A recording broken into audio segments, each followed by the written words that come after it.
الحمد لله رب العالمين، والصلاة والسلام على أشرف المرسلين سيد الخلق أجمعين. رب اشرح لي صدري ويسر لي أمري واحلل عقدة من لساني يفقه قولي. السلام عليكم ورحمة الله تعالى وبركاته. إن شاء الله الرحمن الرحيم غنشارك معكم واحد الدورة ديال مخارج الحروف والصفات.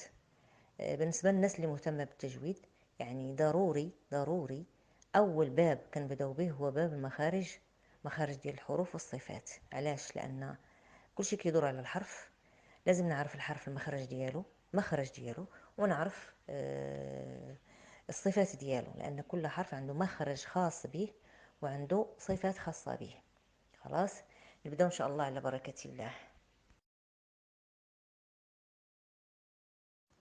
مخارج الحروف والصفات. التسجيل الأول: كيفية أو آلية حدوث الحروف، يعني كيفاش كيحدث الحرف، كيفاش كيكون عندنا الحرف. خلاص. القرآن الكريم يتألف من صور، خلاص، وتتألف الصور من آيات، والآيات تتألف من كلمات، وكل كلمة تتألف من أحرف أو من حرف. فأصغر وحدة في القرآن الكريم هي الحرف. أصغر وحدة في القرآن الكريم هي الحرف. لهذا اعتنى أو لا وجه العلماء عنايتهم بدراسة الحرف، لأننا لما نتقنوا الحرف غنتقنوا الكلمة، غنتقنوا الآية، غنتقنوا الصورة كاملة، غنتقنوا القرآن كله. ولكي نعرف ما هو الحرف لا بد من معرفة ما هو الصوت. قبل ما نعرف شنو هو الحرف نعرف شنو هو الصوت. يعني لو كان عندنا لقاء مباشر بيننا، غادي يكون هذا هو السؤال التفاعلي، كل وحده فيكم تجتهد وتقول لنا ما هو الصوت. خلاص. ما هو الصوت في الطبيعة؟ قبل ما نعرف الصوت ما هو الصوت لازم نعرف الصوت في الطبيعة الأول، وبعدين نعرف الصوت في جهاز النطق البشري. خلاص. إذا ما هو الصوت في الطبيعة؟ الصوت هو تخلخل وتموج في طبقات الهواء تدركه الأذن البشرية. إذا الصوت هو واحد تموجات كده، واحد تخلخلة في الطبقات ديال الهواء كيوصل لوداننا، والودن ديالنا كتسمعه، تدركه الأذن البشرية. خلاص. هذا الصوت في الطبيعة.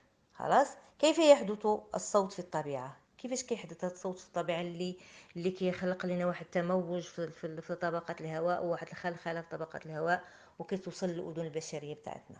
هذا الصوت هذا كيجينا نتيجة ايه؟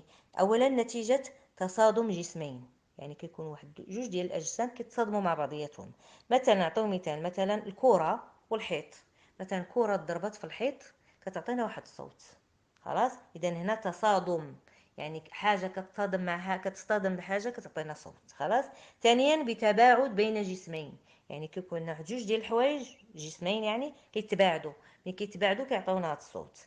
غادي نمشيو مثلا للزجاج، لما كنهرسوا شي قرعه ديال الزاج، اولا بالتصادم، ماشي تصدمت مع الارض او تصدمت مع الحيط وتهرسات. الصوت اللي كيجينا شنو هو؟ واش ديال ديك الصدمه ولا ديال ديك الزجاج اللي كيتشتت؟ كيجينا الصوت ديال ديك الزجاج اللي كيتشتت. اذا القرعه كانت مجموعه، الصوت اللي جانا ديال الزجاج هذا، منين تشتت الزجاج، منين تباعدت اجزاء ديال القرعه، عطانا هذا الصوت. اذا عندنا اولا بتصادم جسمين، خلاص. ثانيا بتباعد بين جسمين.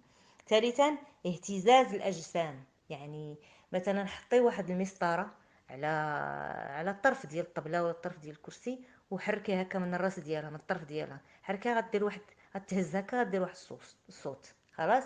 اذا بالاهتزاز ممكن يجينا الصوت، باهتزاز الاجسام. ممكن عارفين بحال الجيتار، لما ديك الخيوط كده الواحد كيضرب فيهم، هذا كيدير واحد الصوت، خلاص. هذاك سميتو الاهتزاز. ديك الاهتزاز كيعطينا صوت معين، ماشي. رابعا احتكاك الاجسام، يعني ممكن نحط مثلا كرسي على الارض كنجرو، هذيك الجره اللي كنجرو مع الارض كيحتك مع الارض كيعطينا صوت. خلاص. اذا الاصوات في الطبيعه كتجي بهذا الشكل هذا، كتجي اما بتصادم جسمين، جوج ديال الاجسام كيتصادموا مع بعضياتهم، اولا بتباعد الجسمين، يعني بحال مثلنا حنا بالقرعه ديال الزاج. وكان باهتزاز الاجسام بحال الاوتار. خلاص. وكان احتكاك الاجسام بحال مثلا سحبتي كرسي او صندوق فوق الارض، فوق ارض صلبه. خلاص. هكذا يحدث الصوت في الطبيعة. إذا نشوفوا كيفاش كيحدث الصوت في جهاز النطق البشري، واش بحال بحال ولا في شي اختلاف. العلماء كيقول لك بحال بحال، ما فيش اختلاف، بنفس الطريقة يحدث في الطبيعة كذلك يحدث في جهاز النطق البشري. تحدث الأصوات في جهاز النطق البشري بنفس كيفية حدوثها في الطبيعة، بالتصادم وبالتباعد والاهتزاز. غادي نعرفوا شنو هي بالتصادم وشنو هو بالاهتزاز وشنو هو بالتباعد.